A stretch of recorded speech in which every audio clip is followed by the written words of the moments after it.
September the 24th, 1945. When Lady Bradshaw summons you, you go. Mary and I were bound for our honeymoon, but the chance to dine with one of Britain's finest antiquarians was too great for us to miss. When we met, Bradshaw wore a brooch that caught Mary's eye. A Sumerian relic recovered from a dig site in the Hashemite kingdom of Iraq. After dinner, she showed us another find from the same site, a gold cuneiform tablet. She called it the final puzzle piece in her life's work, a map that pinpoints the tomb of Alexander the Great. If she's right, the tomb lies somewhere on the border of Iraq. Lady Bradshaw wants us to lead her expedition. I realize now that our honeymoon will take place in a dusty dig site in the Zagros Mountains. April the 2nd, 1946. We have assembled our team. Top of my list was my old comrade from the wars, Captain Sherman Crowe, the bulldog of Omaha Beach.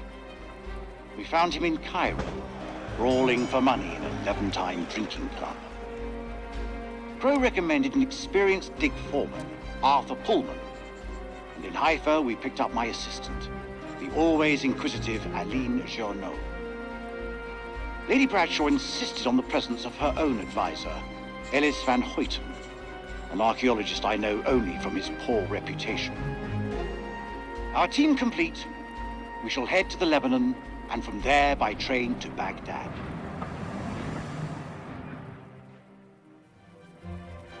October the 21st, 1946. Crowe was the first to break into the tomb, an honor he shared with Bessie, that damned machine gun of his. It was a beast of a weapon, but it seemed to comfort the fellaheen doing the digging. This place has lain undisturbed for centuries. It is not the tomb of Alexander the Great, but a temple of an even older god-king, the Akkadian despot, Naram Sin. We have been mistaken, but Lady Bradshaw still declares it a find for the ages, a discovery that will write our names in the annals of history. Looking out at this sceptred hall, I have no reason to doubt her.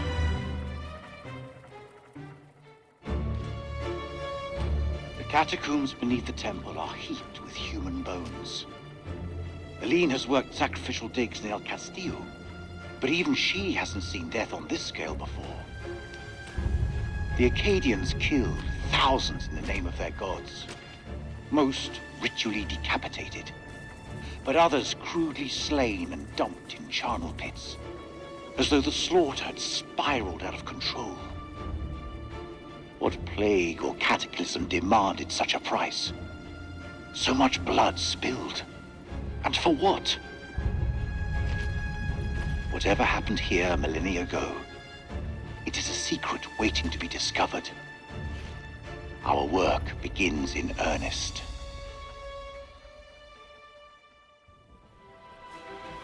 December 7th, 1946.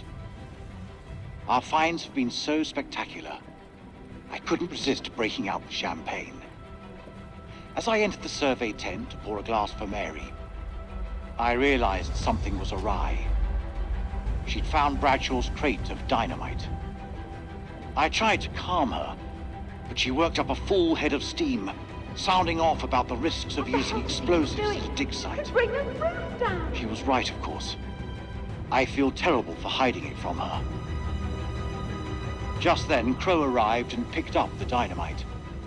When Mary ordered him to put it down, he looked her boldly in the eye and said they'd found something below.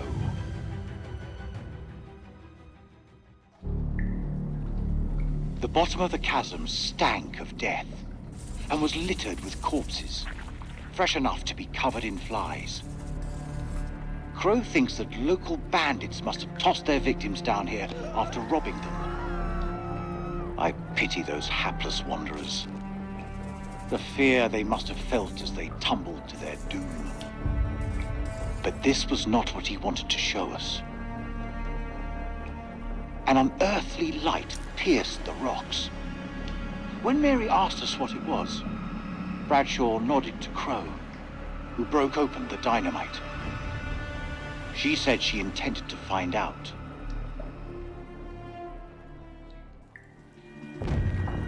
Blowing a hole through the rock face, we found a gateway to a strange world below.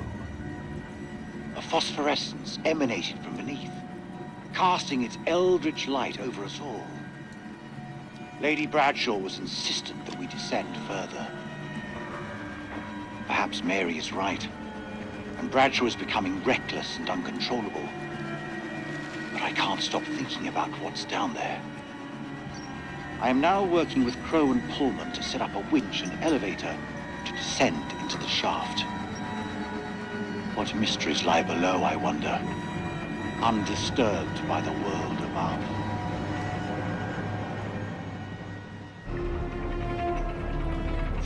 December 13th. Crow, Bradshaw, and I descended in the elevator.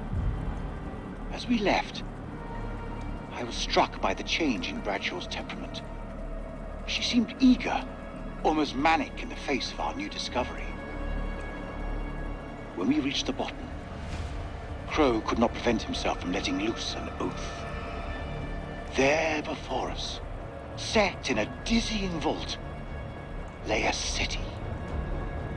It was loathsome, colossal, and sleeping. A great carcass built in some ancient age before men. Overcome with awe, I fell to my knees.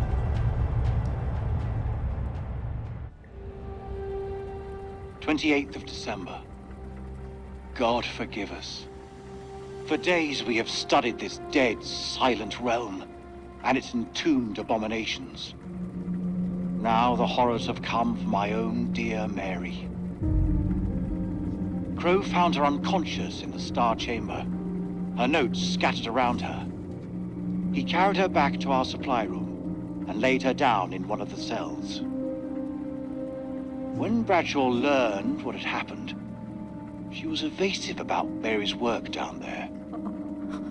As I cleaned my wife's face, she spoke to me in a fever, sounding distressed and confused.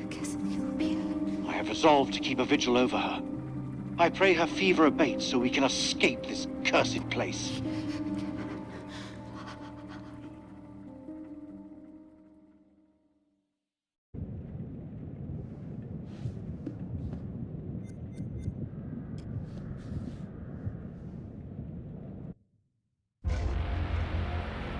December 29th. Pullman says the radio has been sabotaged. An expert job, with vital wires severed. Someone wants to cut us off from the outside world. Eileen fought in the Resistance, but while she is undoubtedly capable, I refuse to accept she's responsible. Personally, I still harbor doubts about Van Hoyten. Although without proof, everyone remains a suspect. All I can do now is place sentries on the expedition's equipment.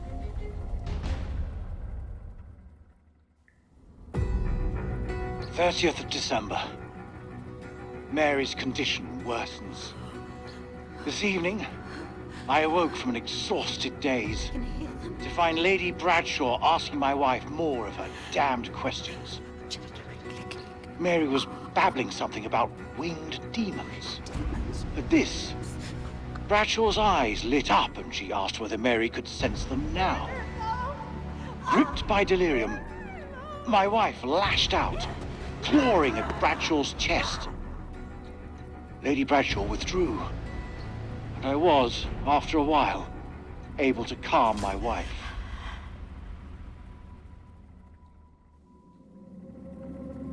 December 31st. Mary is dead. I sat with her in her final moments, telling her how sorry I was. Sorry for accepting Bradshaw's offer, for ever coming to this hell-forsaken place, for placing my vanity above our love. When Mary spoke about the end of everything, I knew she sensed death coming.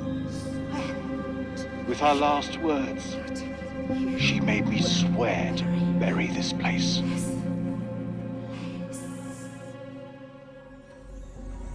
"9 p.m. Something unholy has happened. As I sat with my wife, I noticed something in her hand. Lady Bradshaw's brooch. She must have pulled it from her shirt when she grabbed at her. Turning it over, I noticed that it looked like one of the creatures we'd exhumed from the cocoons. Were these the demons Mary had spoken about? Had Bradshaw known all along what we'd find down here? Then Mary's corpse moved. It was not my wife. It was something inhuman. It leapt at me, and only the bars of the cell spared me from its fury.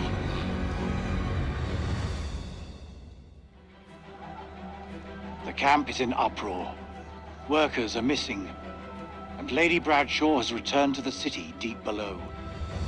No one knows why, but I can guess. She yearns for the same fate that befell Mary. She wants to be one of them.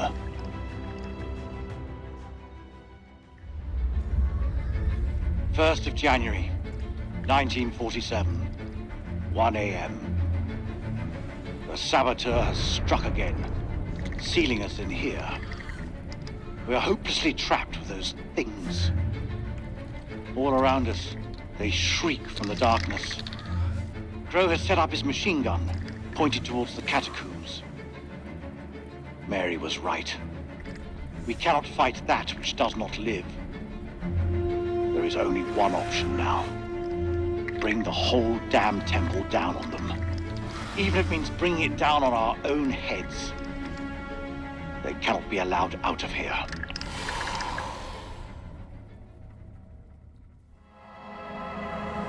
When this temple falls, my wife and I will be buried together, side by side.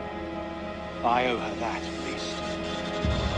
The portrait that I carry in my watch case is the Mary that I remember, not that thing in the cell.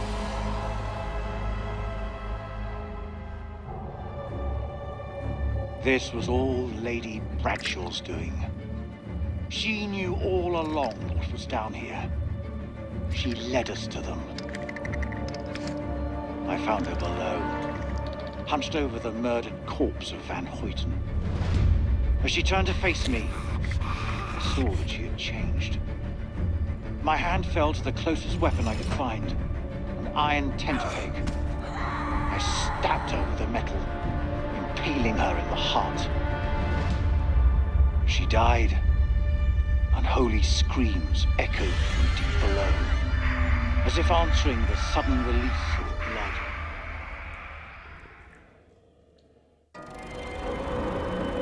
They are coming. We must end it here, with fire and gunsmoke. If there is time, my last act will be to dictate this diary onto tape. Perhaps, if it is found in the rubble, it can serve as a warning to any who follow us.